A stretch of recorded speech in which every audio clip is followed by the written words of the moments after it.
Hello everyone, I'm Paul and today we're solving problem 1295. Find numbers with even number of digits. So this is an easy problem that we can solve with brute force. So keep watching to see the solution. So we're given an array of integers nums and we need to return how many of the numbers contain an even number of digits.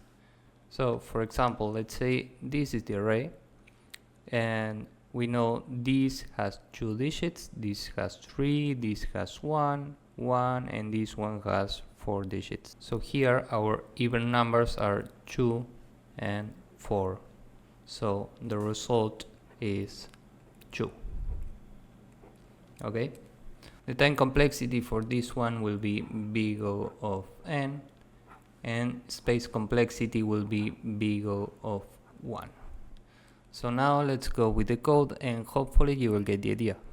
So first we will start with n equals length of nums and then result equals 0.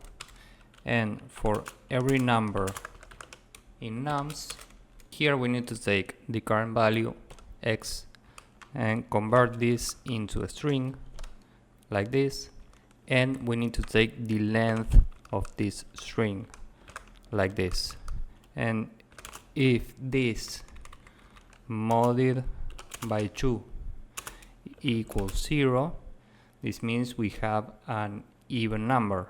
So in this case we want to add 1 to our result, and finally we return the result.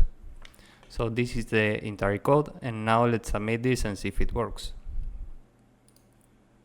And as you can see here, this works and it's very efficient. So if you found this useful, please drop a like, subscribe, and see you in the next one. Bye bye.